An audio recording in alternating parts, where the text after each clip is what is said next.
Wow, it's amazing to have on the High Talk Show such a great personality, a man that cuts across different faces. I mean, we can see him from the pastor's perspective, we can see him from the businessman perspective, and all other areas of life. I mean, definitely we'll be permitting him to give some details of his life as we journey on. But on this show today is a man whose story I believe will inspire you. Remember, it is a High Talk Show. We see him right on top, making great impact and affecting lives, and we want to find out how he got there. So that is what the High Talk Show is about.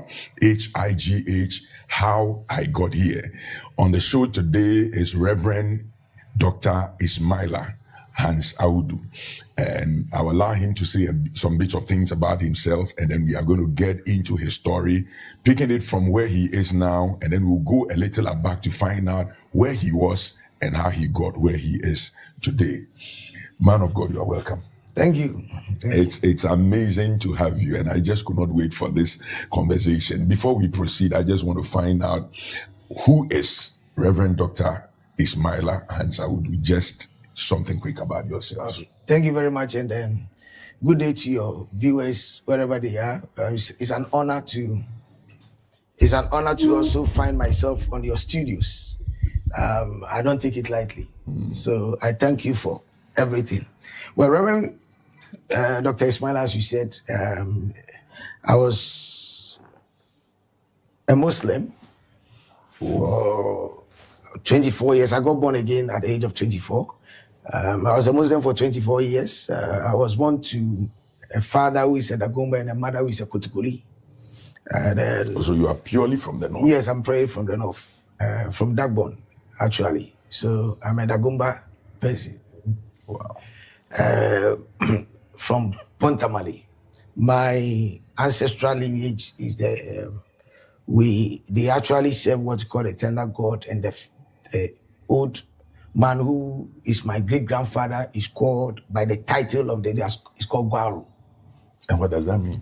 That is the title of the throne. That is the custodian of that. But his name actually is Yakub. Okay. So my father is Abdullahi, but he was an ex-military. Then you have some royalty, right? Yes. So when I go to, Yana knows me personally. When I go to him, know that even when he's sleeping and they mention that this, because of where we are coming from, because in Yendi, our family home is what we call Bumbaliga. Bumbaliga, so we are coming from the warriors family. They are the protectors of the Dagbons too, or the Dagbons. So when they are going to war, they are those who lead the war. Like you can talk about Abrafor and all that in other sectors.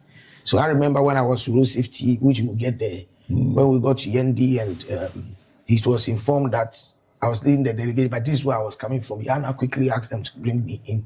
Wow. So it was later I was told that this is who we are. And so I have a picture with him where he made me sit directly in front of him, which is not that.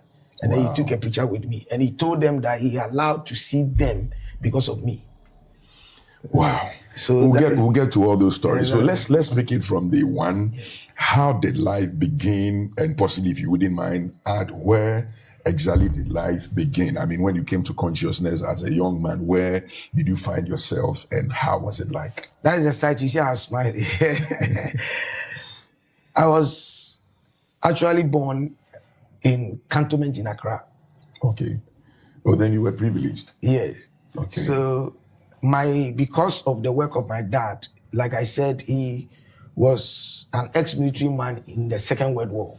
Oh, you are a soldier picking? Yes. Oh, then I know where all the hard stuff is coming from. Exactly. Oh, wow. So after the Second World War, he was a chef in the army. Okay. So after the Second World War, when they came back and all those, and he settled down and got married to my mom, who, like I said, is a Kotukuli. And then they started giving birth. So because of his work, those were the days of Nkrumah's constructions, the Akro flats, they were doing Kasajan, they were doing, and all those things. So my father had the privilege of serving the whites by providing their food, cooking for them and all those things. So that was where I was born. So they started giving birth to my senior ones. We were born 7. Okay. I was the last born. Oh, I see. So they gave birth to the gentlemen. They gave birth to 3 of us, and they gave birth to 4 of the ladies. Okay. So that makes up 7. 7, right. But currently we are all left with only 3. Okay. I've lost 4. Wow. And I'm the only surviving male. And that is also another story. Yeah, I mean, I'm very interested in that aspect of your story. So that is where I got, my mother gave birth to me. And she used to tease me that I am one of the Nima boys who came to force myself into because they said after they decided not, which my uncle was telling me recently, after 40 years, when I was able to trace my roots and got to my father's house in my hometown, it took me 40 years to do that. Wow. And it was there that he was telling me what my father told him about my coming when I was not even born. Wow. And he said either I'll come and meet him, or when I come, it will not be long and he will not be. And he told him so many things about what I will be. So my uncle was telling me. So sometimes I tell people I don't even know myself. So this is what happened. So I was born in Cantonment. And then after we stayed in Cantonment for some time, my father got a job again. So we have to relocate. So we then relocated to Nungwa. Okay. So that is where I have most of my growing life in Nungwa. Okay. So I started between Nungwa and Teshi. Okay. So, but Nungwa is where predominantly I did everything. So many people. That is where the Gan side of you was activated. Was activated. So I know you speak impeccable Gan. And I write Gan and I teach Gan too. You write Gan and you teach Gan. Yes, I was a trained teacher. So wow. When I was teaching, one of the subjects I was teaching apart from English, because I did literature. So apart from the languages I was teaching was Gan. Wow. Yeah, so I taught Gan so from let's pick it from growing up, education, where did you school, and let's just tell us some of the interesting stuff that happened growing up. Sure. One of the things that I remember vividly anytime I speak about it is when I was being taken to class 1. You remember that? I remember that. Those days it was called the Accra's Temasiti Council. Okay. And then we have the mission schools. So when we got there, they asked that I should, and those were the days you can only be admitted to class 1 when you are 6 years old. Okay. And apart from the 6 years old, you also have to put your hand to touch your ear. You remember? and I would do it, and it will not allow me to turn it. It means you were tiny then. I was tiny then. You look at me, man. You can tell. So very tiny. So I couldn't. So they took me back, and then they brought me again. So fortunately, the following year I was accepted. Okay. So then I entered into class 1. Which school was that? That is ATCC. Okay. That is Accra City Council then in Nungwa. Okay. That was what we call it. Okay. So that is how I started. And those were the days you have to write, use your mind. This is my first copybook. Write in the sand, use your chalk and your slate and all those things, and see whether your handwriting is good before you start with pencil and draw your things and crayon and all that. And I enjoy it because we're living in Nungwa in an area called a house called Aplesaki's house.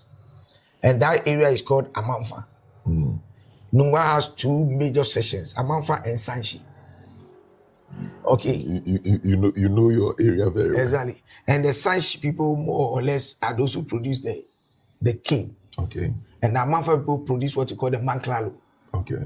You get it? Sure. So it's a division of power, which politically it even shows how if you get an MEC which is more of an MP which is more of Sanchi, you need to get an MC who is Amanfa to balance the power. The Wulomo, who is the chief priest, comes from the Amanfa area because it has a whole history. That's what we are talking about. So that is where it is. So we're living there, and it's closer to the beach. Okay. So it involves the fisher folks and all of that. So that is why I say it's exciting. You go to the beach area when the canoe come to land, you get fish to sell and all those things. and sometimes you join to You swim. make some small money. You swim, and my mother was selling wachi. Oh, I see. So they call her Adiza Mami Wachi. So Adiza is your my sister's name. Okay. And that's what she does. And I'm sure she was popular then. She was popular. So they said, so that is, everybody comes to her very, that. And my father, like I said, he is on his work as a cook, and will go and come back. So that's how I grew up. Wow. So I grew up in this house, and this Aplesaki house is a huge house. That when people are coming in, they are even afraid. So you have different people with different languages. You have the Zima, Ewe, Hausa, Ga. It's a compound house. It's a compound house. So I grew up in a very serious compound house. Wow. So I tell people, with diverse people from different places. So, did it have any influence on you as far as possibly the number of languages you speak is concerned? Oh yeah. It had a great influence, because it made me to understand people from different ethnicity backgrounds. I'm sure it even stands up to pastoring. Yes. Because you have different people surrounding you, so, and you have to understand them no matter the kind of language. Exactly, and that has really helped me in my life as a communicator and as a socialist person and all that, and like you said, in ministry. Because I met with all, like I say, you have Nzima people, you have Ga, you have Dagombe Sanfrafra, you have Akam people, you have people who are Fantis. So everybody, and all of them have their different what do you call it, attitude, Let me take you off a bit. I mean, did you experience any compound house fight? Oh, plenty. I mean, anyone you remember? I sit in a compound house, and I remember some kind of fights that you remember any of them? I remember many of them. So because you have to be tough to survive. When they will try to beat you, and like I'm saying, look at my size. So you can imagine. So you always have to be defending yourself, whether you like it or not. They bring the fight to you, and you have to defend yourself. I remember one, for instance, where my mom has finished cooking wache, and the guy said he wants the kanzu. Okay. So it's a kanzu battle. I'm telling you. So when I took out the kanzu, he said he also wants it, and he didn't get the kanzu. Those kanzu that is supposed to be from your house, somebody wants it. Hey. And by then I was learning how to learn how to repair this radio and television and all that with a guy who lives in our house. So I know I have learned all those things. Wow. And when you are going to Nungwa main bus stop, that is where the guy is. But from our house to Nungwa main bus stop, you pass through a certain alley. And the guy decided to go and hide in the alley with the cutlass. Hey, because of kanzu. Because when he didn't get the kanzu, he raised up a fight and I beat him. Okay, you won first. I look small, but you can't put me down. So when I finished him, not knowing, and we live in an area where even if you beat your brother, the fight has not ended. No, anywhere you meet, I mean, you know it already. You must continue. So he went to hide looking for him. So people told me that, so I have to use Nungwa Miami. Miami is where we are most of the fisher foods. To the bus stop. So he stood there and I didn't come. You dodged him. I dodged him.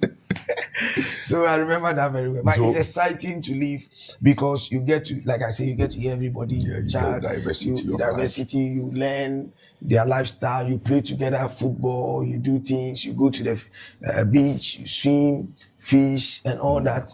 You get something to sell and a whole lot. So that is where I grew up. So from ATTC, from class 1, when I got to class 3, then to form to class 4, I moved to Nungwa Presbyterian Primary. Okay. And then they have A and B. Okay. So I moved to Nungwa Presbyterian A, class 4. But incidentally, from class 1 even to the level, all the levels I've completed school, I was either a class captain, a cupboard boy, garden prefect. Okay. So I chatted with the leadership team. Leadership team was there from day one. Wow. And it's an area I'm very interested in, and we'll come into that. But growing up, and I want to find out, you told me you come from a Muslim background. Now we find you as a pastor. I mean, how was your Muslim practice like? And when did the shift really start? Did it start at an early stage or it was after school? I just want to know a little about your Islamic background and how committed you were and all that, how deep you were into it at that tender age. Okay, incidentally, my academic or school life is tied into my conversion. And so when like I told you, I was in Presbyterian A primary school. So from the primary school, then I went to, when I was going to Form 1, class 6, Form 1, that is when I lost my dad. Oh. Okay, so this is how the genesis of the story happened. So when I lost my dad, we were a very close-knitted family that loved. My father comes from work and you don't see him going anywhere with my mom and the children, so we are always around. We play our naughtiness and you'll be disciplined, of course, Soldier and all of that. So when I told you I lost my elder brothers and all that, so I was the only one around at a very early age. Yes, for instance, I only saw the passing of my senior brother who lived or came with about, for the other 3, they died before even I was born. Oh. Yes, so that is how and including the one I followed directly before I was born. That's sad. So sad. So, but I lost my senior brother. I mean, that one I knew, and I wept. But it was so. In class 6 is when I lost my dad. Okay. So when I lost my dad and they came to take the funeral and everything, they wanted to take me to the north. My mom refused. So why would they want to take you to the north then? Yeah, because they wanted me to go and live with them as the only surviving male of my dad. You were not interested in the sisters. They wanted me, exactly. and there was a story behind it also, because the old man, which is my great grandfather, which is my father's father, wanted my father, actually, which my father told us, my father was supposed to be the one to take over from him. As what? As the fetish priest. Oh. Which, because of that, his mother asked him to run away. Okay. So that's what brought him to the south. And he joined the military. Okay. So after joining the military for a long time, his father didn't see him.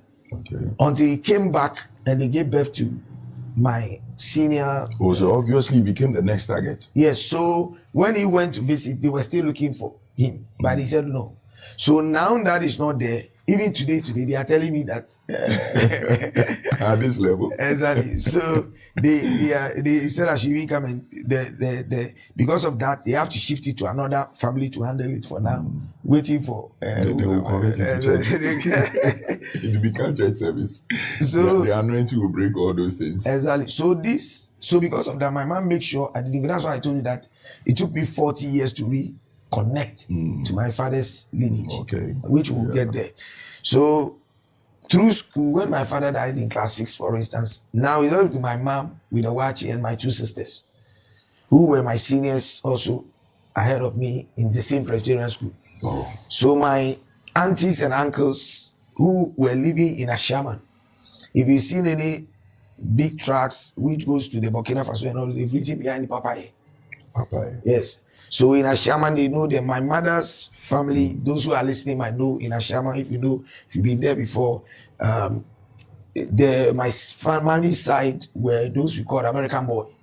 They were the popular guys those days. Their cars traveled from Accra to Aflao to whatever and all that. And then the Papaye people from north, they carry goods from the port and all those things. Okay. That is my father's side. Oh. So I went to live with them.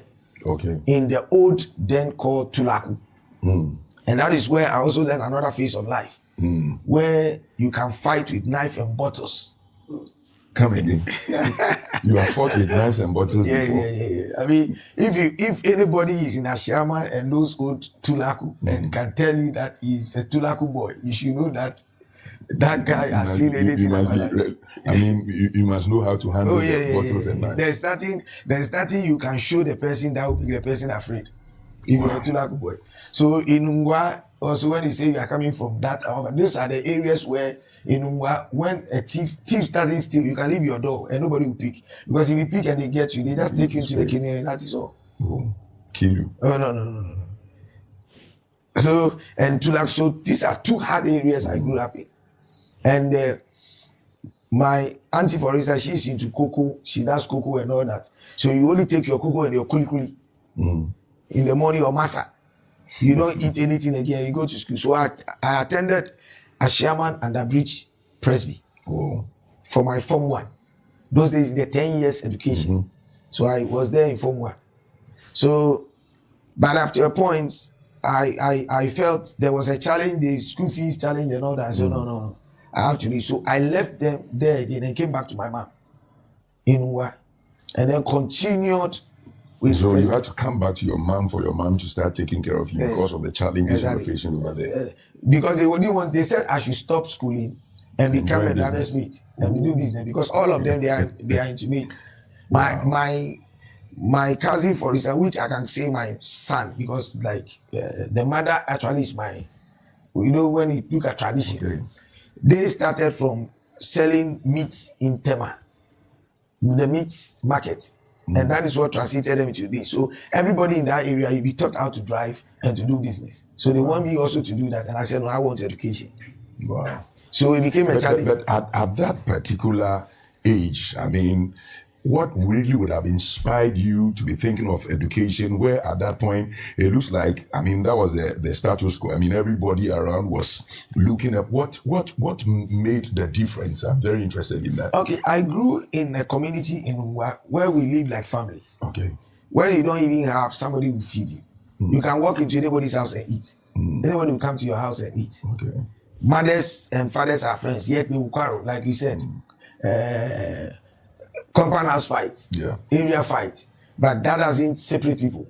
You see them fight if you don't take care and all that. So through that community, I saw those were the days of the Sofudazi at Amensa show, and then GBC then.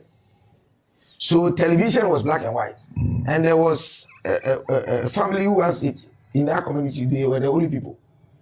But the old lady loves me so much that she allows me to always come to watch the television. So here, when I go, one thing that I always like doing is that I enjoy the news. So I see Richard quoted and if you know. Yeah, Richard quoted. Yes, I remember very well. The newscaster. The newscaster. Yeah. Beatrice Edu. Exactly. When they are speaking the English and the way they do it, I fell in love with it. Then Laku boy wants to speak English. Those days, then we have the Mike Egan show. So I would like to sit by and to watch. And when it's coming, those days the silver chairs are not common. And then you see him push himself in the silver, and then turn around and say, welcome. Wow. And I love it. So I said I want to be a journalist. So I'll gather people, role play like children. I'll be interviewing them and then be talking. And then at a certain point, I said I'll be a lawyer. So I'll be a journalist. So I'll interview them. Even in school, most of my mates know me for that. So that is what made me fall in love with education. So everything, if you are pulling me away, I said no, I want to be in school. So when that became a challenge, I said no, I will come to my mom. So I came to my mom. As a single mother. Before you get to your mom or so forth, I mean, it's what you said is something that we really need to take a good look at. I mean, the kind of pictures people see determines the outcome of their lives. I mean, your background might not be good. It was, I mean, from what you are saying, it was an uncomfortable background, but you were able to get inspired even by television. Exactly. People that were not living directly with you became your inspiration, and that is what spurred you on. And I believe it's a major lesson people must look at. And those were the VOA. Larry King, Voice of America. And I like listening to Larry King. So I don't miss news. Wow. As little as I was. Wow. I always want to listen and I always want to be like them.